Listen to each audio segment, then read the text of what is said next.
악령 2를 시작하겠습니다. 현 시대에서 민주주의 정치 제도가 도입된 국가에서는 정치 지도자들을 선거를 통해 선출한다. 선거를 통해 선출되려면 다수의 선거인들의 지지를 받아야 한다. 그렇죠. 민주 정치 제도의 핵심은 선거죠. 악령의 종자들은 선출되기 위해 선거인들의 탐욕을 활용하는데 그 과정에서 수직적 수평적 질서와 그로 인한 각 영역들이 지닌 특징을 의도적으로 파괴하고자 하는 시도를 한다. 탐욕을 활용하는 이유가 뭔가요? 인기를 얻기 쉬워서 그렇죠. 탐욕을 이용했는데 오히려 인기를 얻지 못한다. 악명을 얻는다. 당선되지 않는다. 그러면 어떻게 될까요? 탐욕을 활용하지 않겠죠. 그러니까 민주정치 제도가 성공하려면 그래요. 선거인들의 수준이 중요해져 버리는 거죠. 그렇게 되는 거예요. 과거의 공산주의자나 사회주의자를 판별하기는 쉽다. 소유권이나 시장 철폐나 기업의 국유화를 주장하면 그 주장을 하는 개인이나 집단이 공산주의자이거나 사회주의자임을 누구나 쉽게 인식할 수 있기 때문이다. 하지만 부분적으로 수직적 수평적 질서를 파괴하는 행위와 수직적 수평적 질서를 인정하는 척하지만 그로 인해 자연적으로 생기는 특징을 의도적으로 파괴하고자 하는 행위.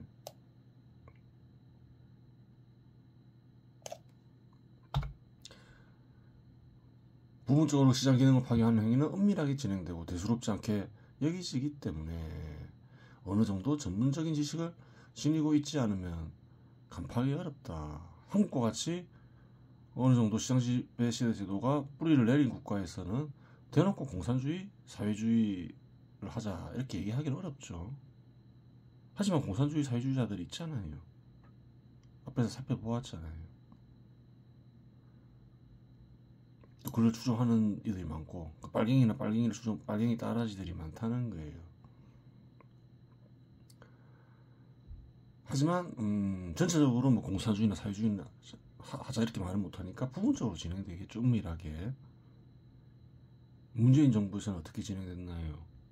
뭐 여러 가지가 있겠지만 부동산에 중점을 두어서 이제 부분적으로 진행이 되었죠. 간판 이들이 있다고 하더라도 탐욕에 물든 다수의 사회 구성원들을 설득시키기는 더욱 어렵다. 부분적으로 파괴하는 것이 누적되다 보면 결국 수익적 수평적 질서와 그로 인한 각 영역들이 지닌 특징들이 붕괴되고 시장이 파괴되며 결국 공산주의 국가나 사회주의 국가가 겪는 참사를 겪게 된다. 점점 부분적으로 진행되다 보면 사회 구성원들이 그러한 제도를 인정하게 되고 점점 타락하게 되는 거죠. 결국에 가서는 공산주의나 사회주의 정책을 전면적으로 시행해도 무감각해지겠죠. 잘못된 거예요. 한국에서도 진행이 되고 있죠. 예전에 공산주의자나 사회주의자 공식적으로 자기가 공산주의자다 사회주의자다 이렇게 말을 하지 못했죠. 특히 공직자한테 그랬죠. 그런데 어느 순간부터 바뀌었잖아요. 왜 그렇게 됐느냐? 저번 시간에 얘기했죠. 아르헨티나나 칠레 대표적인 예가 베네수엘라이지만 라틴 아메리카 국가들 중에 베네수엘라와 같은 일을 겪은 국가들은 많다. 아르헨티나나 칠레 역시 베네수엘라와 같은 길을 가서 정도는 베네수엘라보다 약하지만 동일한 재앙을 겪었다. 그렇죠. 그러한 사례는 무수히 찾아볼 수 있는 거죠. 구체적인 방식은 최근 한국에서 발생한 일들을 살펴보면 쉽게 파악할 수 있다. 한국에서도 이제 그런 현상이 발견된다는 거예요. 한번 볼 필요가 있겠죠. 박근혜 대통령이 집권하던 시기였던 2013년 정년 60세 연장법이 통과되어 55세에서 60세로 정년을 늘렸다. 그리고 문재인 대통령이 집권하던 시기였던 2018년, 2019년 각각 16.4%, 10.9% 최저임금을 극히 인상시켰고 경제발전과는 괴리된 인상률이었죠. 2018년 주 52시간 근무제를 통과시켜 이전의 68시간에서 16시간을 감소시켰다. 이제 법적으로 이런 조치를 취했다는 거예요.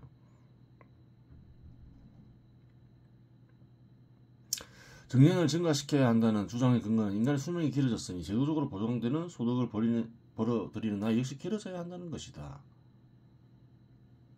주장은 맞는 말이죠. 근데 55세에서 60세로 법적으로 연장하는 게 맞냐는 거예요. 기업 보고 인생을 보장하라는 거죠. 공정에 어긋나는 거죠. 공정에도 어긋나고, 그건 뒤에 설명하겠지만, 신분제도를 부정하잖아요. 자기 인생은 자기가 책임져야 되잖아요. 기업 소유자도 그렇고, 근로자들도 마찬가지죠. 자기가 능력을 개발하고 성과를 내므로써 60세까지 근무하든 70세까지 근무하든 한 기업에서 80세까지 근무할 수도 있겠죠. 10년 계약을 하건 20년 계약을 30년 계약을 하건 개인이 해나가야 될 일이라는 거예요. 근로자로 있다가 근로자가 적성이 안 맞으면 또 사업을 해볼 수도 있는 거고, 작게라도. 그래요. 시장 지배 시대 제도에 맞지 않다는 거예요. 특정 신분의 어떤 근로자만 55세에서 60세로 정년을 늘린다는 거는 이 법이 통과되려면 어떻게 돼야 되나요?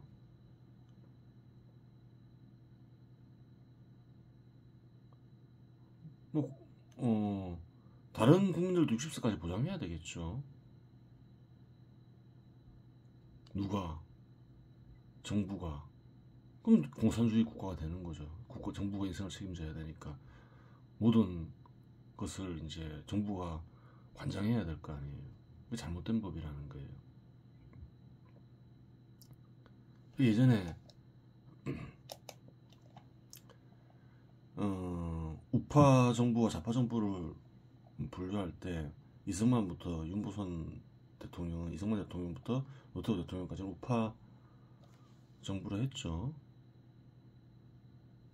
윤보선 대통령은 큰 의미가 없으니까 뺐고,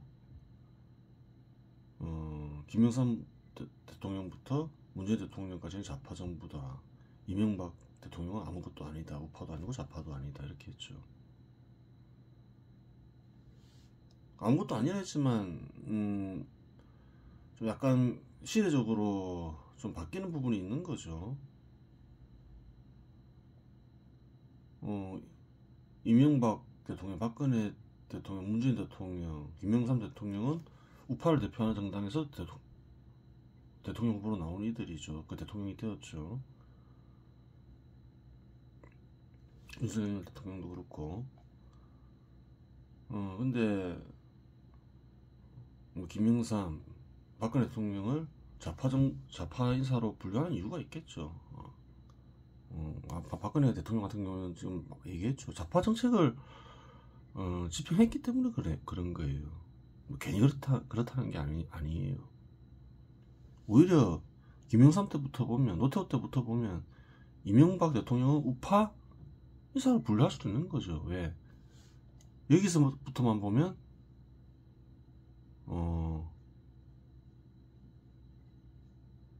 김영삼 때부터만 보면 대부분 다 좌파였는데 아무것도 아닌 게 돼버리는 거죠. 상대적으로 우파가 돼버리는 거예요.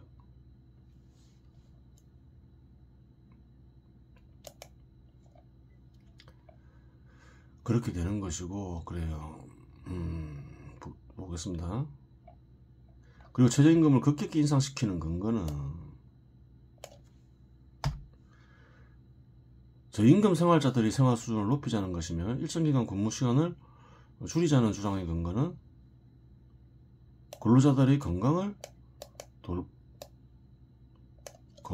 돌보고 생활의 질을 높이기 위함이다. 물론 다 좋은 말이다. 시간을 줄인다. 시간을 늘리고 줄이는 것도 가급적이면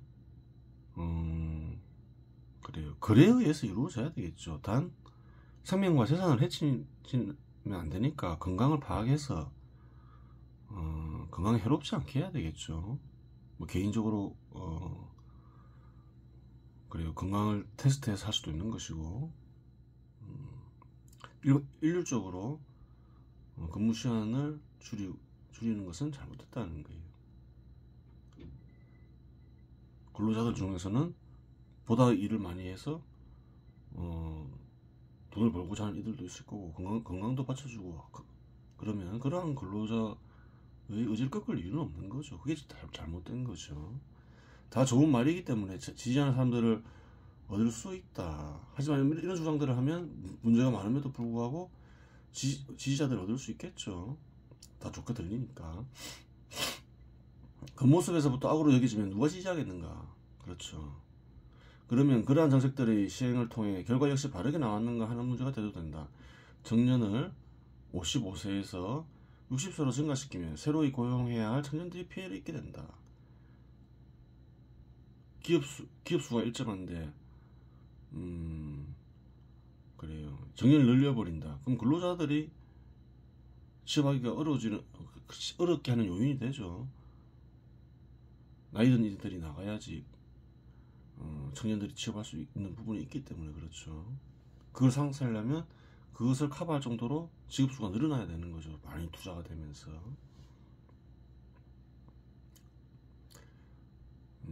청년이 피해를 입게 되고, 이전 같으면 직장에서 은퇴해야 할 사람들이 그대로 있으니 새로이 채용될 수 없게 되는 것이다.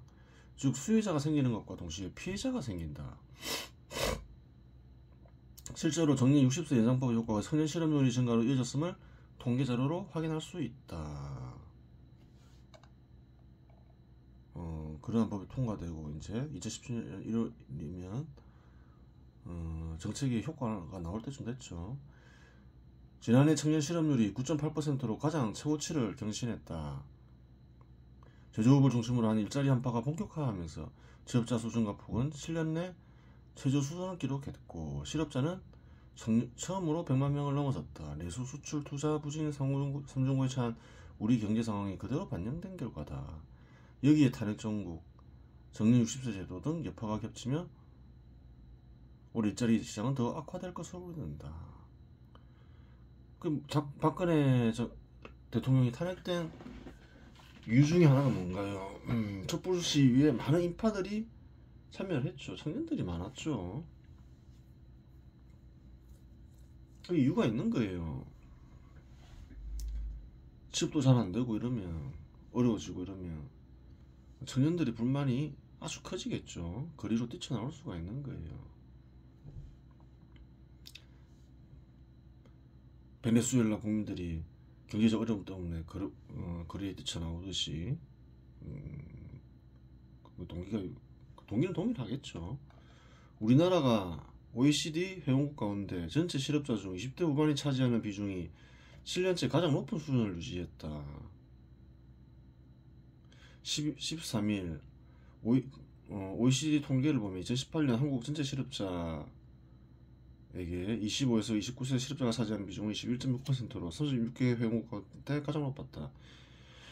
2위는 덴마크, 3위는 멕시코였다. 미국은 이보다 낮은 13%, 일본은 12.6%, 독일은 13.3%다. 청년 실업률이 가장 높았다. 언제쯤 나온 거냐?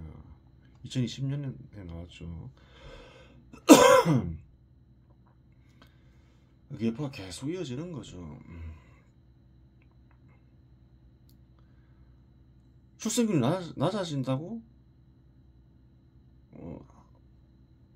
큰 문제라고 하잖아요. 한국에서 단순히 이 정책은 어떤가요?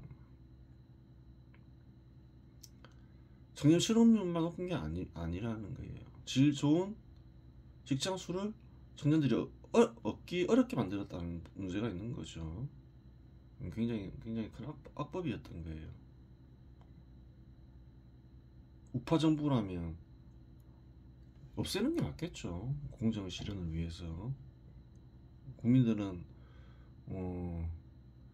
기회와 결과에 대해서 평등이 이루어져야 될 거 아니에요. 그게 공정 아니에요. 공정을 해친 거라는 거예요. 없으면 공정이 맞겠죠.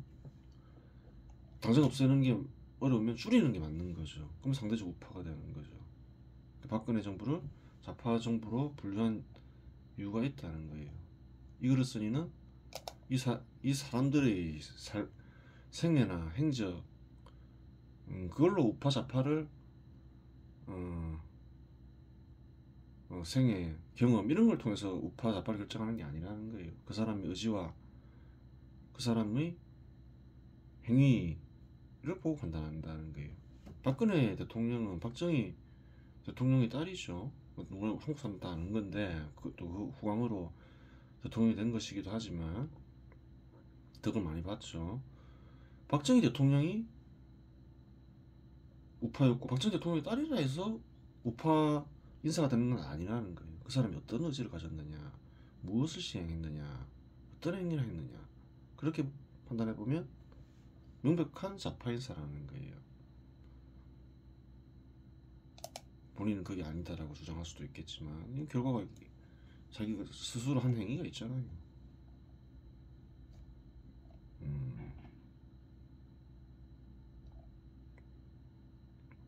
출신 성분 그런 걸로 따지면 잘못된 거예요. 그 사람이 뭐 직업 이런 걸로. 그래요.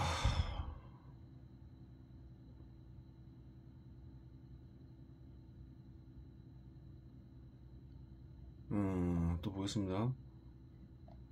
정년 60세 보장제도는 청년과 같은 근로희망자에게만 피해를 끼치는 제도가 아니다. 정년 60세 보장제도는 모든 근로자들에게 혜택을 주는 제도는 아니며 특수한 신분의 근로자들에게 혜택을 주고 그 외의 근로자들에게는 피해를 주는 제도이다. 직업 간의 이동을 불가능하게 하기 때문이다. 그렇죠. 공정을 해치고 또 해치면서 타 근로자들에게도 피해를 준다. 그래요. 근로희망자에만 타격을 주는 게 아니다. 정년 보장을 누리는 근로자들은 전체 근로자가 아니죠. 일부 근로자들인데 특히 이제 좋은 직장의 근로자들이겠죠. 능력이 없으면 잘려야 될 거 아니에요. 회사에 기여를 못하거나. 그러면 다른 근로자에게 기회가 주어지겠죠. 그래요. 더 능력이 좋은 이들에게. 국가적으로는 그게 맞는 거죠. 그게 공정의 실현인 거예요. 정년 60세 보장제도는 무엇이 위반될까요? 우선 공정을 위배하죠. 형식적 공정과 실질적 공정을 이루어지게 하라. 여기 무슨 그래요. 위배돼요. 불의에 입각한 구속이 있으면 제거하라. 여기도 위배되죠. 대충 봐도 불의잖아요. 직업 선택을 어렵게 하잖아요. 청년 근로자나 또 타 근로자 그런 부분이 있는 거예요. 여러 가지로 하겠죠.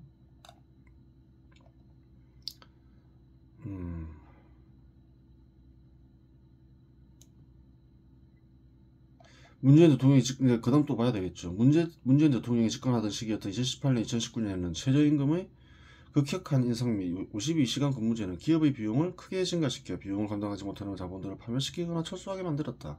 또한 국내의 투자 조건을 악화시켜 국내 자본의 해외 이탈을 유발시켰다. 그 결과 직업의 수요 시 큰 영향을 받게 되었고 청년 실업률의 문제는 갈수록 심각해지고 있다. 또 박근혜 대통령에 이어 문재인 대통령 역시 문재인 대통령은 좀 반기업적 정책을 썼죠. 비용을 급격히 인상시키는 등. 또 원전 산업도 파괴하려 했죠. 원전 산업 파괴는 어떤 법에 위배될까요? 일본에 위배되죠. 시장과 자본을 지키며 발전시켜야 한다. 산업은 곧 자본이잖아요. 자기 나라의 유망한 산업을 파괴하려는 행위는 자본을 파괴하는 행위잖아요. 딸린 조항, 시장과 자본을 파괴하려는 자는 교화하거나 죽여라.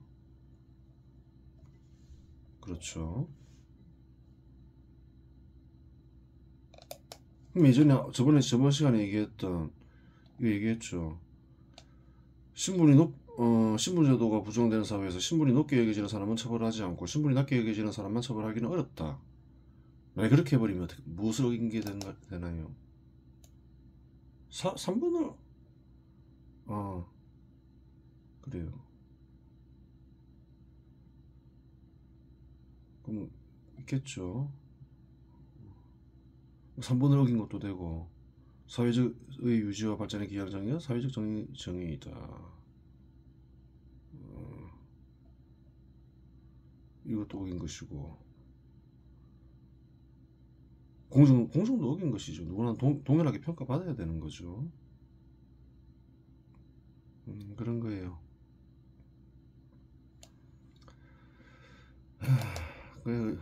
또 보겠습니다.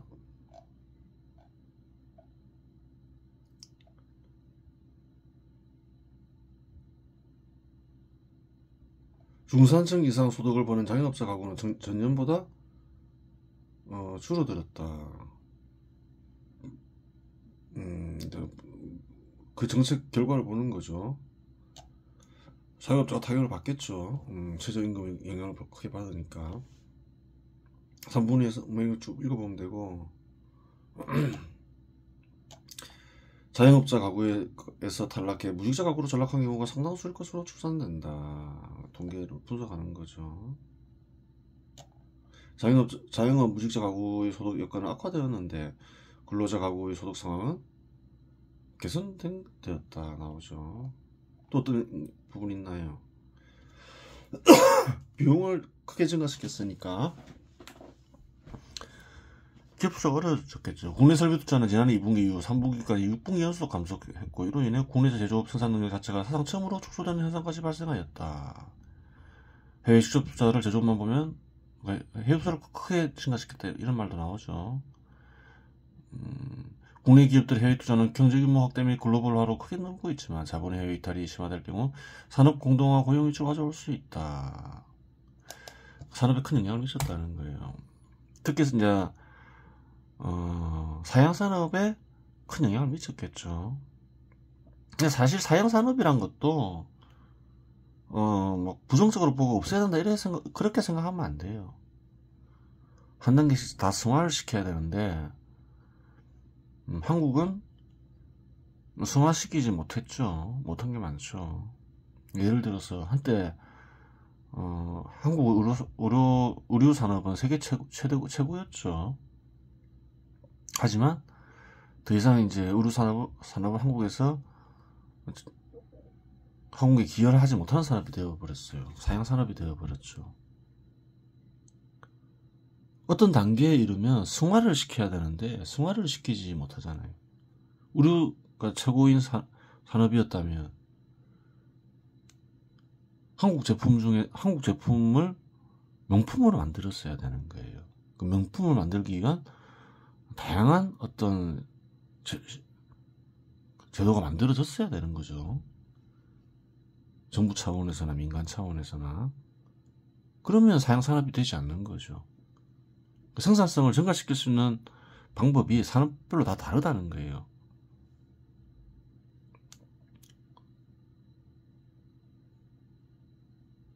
의료산업이 한 단계 승화였으면 의료산업 역시 사양산업이 아닌 것이 돼버리는 거죠. 근데 그렇게 하지 못했다는 것이죠. 함부로 급격히 비용을 증가시켜서 사양산업을 없애는 것도 잘못됐다는 거예요.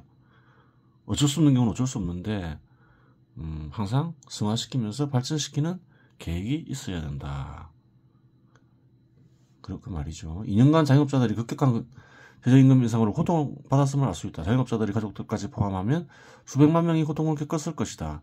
자영업자들이 고용하던 근로자들 중에서도 일자리를 잃은 이들이 많을 테니 최저임금은 급격한 인상으로 인해 고통을 겪은 이는 헤아릴 수 없이 많았다고 봐야 한다. 물론 혜택을 본 이들 역시 있었다. 통계청 관계자는 최저임금이 오르면 대기업 근로자도 똑같이 적용받기 때문에 중산층 이상의 근로자 가구의 소득이 증가했다며 자영업자 가구는 업황 등으로 소득 하위층으로 내려왔거나 무직 가구가 된 것으로 보인다고 말했다.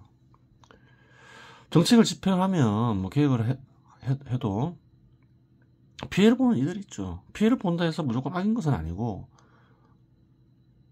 일단 뭐 시장 지배 시대 제도에 입각해서 한번 봐야 되겠죠. 그게 맞느냐 그러냐, 또 전체 이익을 한번 봐야 되겠죠. 그게 맞느냐 그러냐. 급격한 최저임금 인상은 어떤가요? 분명히 피해를 끼치는 사회 구성원들이 있죠. 분명히 존재해요. 근데 전체 이익으로 보면 어떠냐, 자본을 투자를 방해하는 요인이 되죠. 전체 이익에도 합당하지 않다. 시장 지배 시대 제도에도 어떤가요? 그릇되는 거죠. 신분 제도를 부정하는데 그런 부분도 있는 거고, 또 시장 기능을 부정하는 것도 있는 거고, 시장에서 결정돼야 될 것을 법적으로 결정하고, 잘못된 법이라는 거죠. 혜택을 본 이들이 있다고 하여 그제가 상쇄되지는 않는다. 약탈을 통해 다른 이에게 혜택을 주겠다는 생각 자체가 악이며 사회 구성원들 사이에 불화를 일으킨다. 그리고 실제로 혜택을 입었는지도 명확하지 않다. 단기적으로는 혜택을 입은 것처럼 보이지만 투자 조건의 악화로 기업이 어려워지면 대기업 근로자들 역시 해고를 피할 수 없기 때문이다. 그렇죠. 투자 여건을 어려워지면 대기업 근로자 역시 어려워지는 거죠. 대기업도 어려워지죠. 망하기도 하고. 수백만 명에게 고통을 겪게 하고 약탈을 통해 다른 이에게 혜택을 주는 행위는 앞에서 언급하였지만 살인, 강간, 폭행과는 비교할 수 없는 큰 죄이다. 사례를 봤죠. 베네수엘라, 공산주의 국가들, 20세기 중후반. 대규모 국가 간 전쟁 외에 이처럼 많은 구성원들에게 피해를 끼치는 범죄는 없다. 설사 대규모 국가 간 전쟁이라고 하더라도 단기적인 피해로 끝나는 경우가 대부분이지만 투자 조건을 악화시켜 삶의 기반을 파괴하면 단기적인 피해로 끝나지 않는다. 정치 권력으로는 삶의 틀을 파괴하는 행위는 인간이 저지를 수 있는 죄 중 가장 큰 죄이지만 이러한 행위가 큰 죄임을 사회 전체가 악에 물들어 악임을 인식하지 못하고 있다. 전쟁이 일어나더라도 수십만, 많게는 뭐 100만까지 죽을 수도 있겠죠. 하지만 사례를 보면 알겠지만 인구 어느 정도 규모가 되는데 사회주의, 공산주의 정책을 집행한다. 그럼 수백만, 수천만 명이 장기간 계속 큰 피해를 입죠. 죽기도 하고. 그래서 죄라는 거예요. 그러니까 너무나 큰 죄이기 때문에 죽여라 하는 거예요.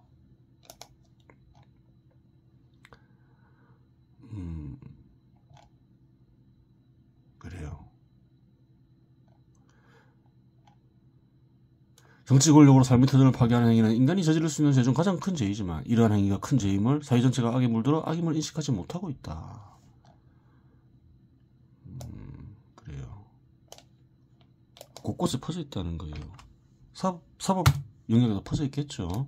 그 당시에. 지금도 뭐 퍼져 있겠죠. 헌법재판소는 서울상공인협회가 고용노동부 2018년, 2019년 최저임금 고시가 위헌이라며 낸 헌법소원 사건을 기각했습니다. 기각했다는 거예요. 이 글을 입각하면 또 하늘나라 법에 의하면 무겁게 죄를 단죄해야 되는데 그렇지 않았다는 거예요. 헌법재판소는 중소기업이나 소상공인 가운데 열악한 상황에서 처한 사업자들은 부담이 상당히 크겠지만 최저임금 고시로 달성하려는 공익은 저임금 근로자들의 임금의 일부나 안정성을 부여하는 것이라고 강조했습니다. 헌법재판소는 이런 식으로 생각하고 판단하지는 않는다는 것이겠지요. 그래요. 이 판결을 내린 이들은 수백만 명의 공공체 구성원들의 고통을 외면하고 사회 구성원들 간 약탈을 인정한 이들로 악의 짙게 물들어 있음을 확인할 수 있는데 그들은 이미 악의 뿌리와 한몸이 된 이들로 불구덩이 던져야 할 이들이다. 이런 판단을 내린 이들은 시장 지배 시대 제도에 반하는 것을 결과적으로는 긍정하는 거죠. 그러니까 이 글을 쓴 이는 이런 결정을 내린 이들 역시 전부인지 정말 아닌지 모르겠다마는 빨갱이나 빨갱이 따라지들이다 이렇게 얘기하고 있는 거죠. 누군가의 희생을 통해 누군가의 이익을 보장하는 행위는 당연히 악한 행위이다. 그렇겠죠. 특히 시장 기능을 파괴함으로써 누군가의 희생을 통해 누군가의 이익을 보장한다면 사회 전체적으로 크든 작든 재앙이 일어나기 마련이다. 더욱 중요한 문제는 한국은 시장 지배 시대 제도에 가여 세워진 나라이다. 확실하죠. 공산주의가 싸웠죠. 시장 지배 시대 제도를 파괴하려는 공산주의가 싸우면서 전쟁을 하면서 세워진 나라라는 거예요. 그러한 나라에서 시장 지배 시대 제도에 반하는 입법이나 정책, 사법은 인정될 수 없다. 다행인 거죠. 섭리 합당한 제도가 도입되었으니까. 하여간 최저임금 제도 역시 앞에서 살펴본 한국제도와 같이 크게 악용된 사례가 있다. 하여간 뭐 입법이든 사법이든 정책이건 핵심은 뭔가요?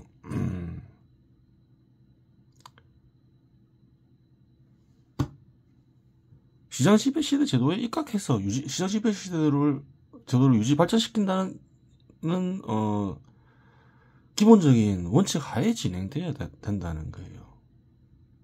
헌법재판소는 또 그러한 기능을 수행하기 위해서 또 좀 직접적으로 그러한 기능을 수행하기 위해서 만들어진 제도이기도 하죠. 한국의 기본 헌법, 시장 지배 시대 제도를 유지 발전시키는 거잖아요. 국가가 세워진 취지를 보면 알잖아요. 법적으로 투자 조건을 악화시킨 결과 국내 설비 투자는 급감하였고 사상 처음으로 한국 국내 생산 능력 자체가 감소했음을 알 수 있다. 반면에 해외 투자는 사상 최대를 기록하며 자본의 이탈이 급속도로 진행됐음을 알 수 있다. 이는 국내에 투자되어 직업을 만들어낼 수도 있는 자본들이 해외로 투자되어 국민들이 누려야 할 혜택을 누리지 못하게 되었음을 알 수 있다. 그렇죠. 어떤 이들은 좋은 의도를 가지고 했는데 그렇게 부정적으로 볼 필요가 있는가 하는 말을 할 수도 있고 좀 더 기다리면 성과가 나올 수 있지 않겠는가 하는 말을 할 수도 있다. 좀 더 기다려보자 이렇게 얘기하는 이도 있을 수 있겠죠. 성과가 나오길 기다리는 것은 열매를 맺지 못하는 나무에서 열매를 기다리는 것 같다. 엉뚱한 소리 하지 마라. 그는 더 악화시킬 뿐이다. 역사적으로 보나 선민에 입각해서 보나 마찬가지다. 그 말이죠. 당연하겠죠. 좋은 나무는 나쁜 열매를 맺지 않는다. 또 나쁜 나무는 좋은 열매를 맺지 않는다. 나무는 모두 그 열매를 보면 안다. 마태복음에 나오는 말이죠. 예수가 한 말이죠. 나무를 보면 안다는 거예요. 무슨 생각이 입각해서 정책을 집행했는지 보면 다 안다는 거예요. 너희가 하면 성공할 것 같냐? 그런 거 없다 이 말이죠. 물론 참여를 하거나 외부적으로 긍정적인 작용이 부정적인 작용을 상쇄할 정도로 크게 일어나면 상황이 나아질 수도 있겠지만 자체적으로 좋아질 일은 없다. 뿌린 씨앗이 악령의 씨앗이기 때문이다. 그렇죠.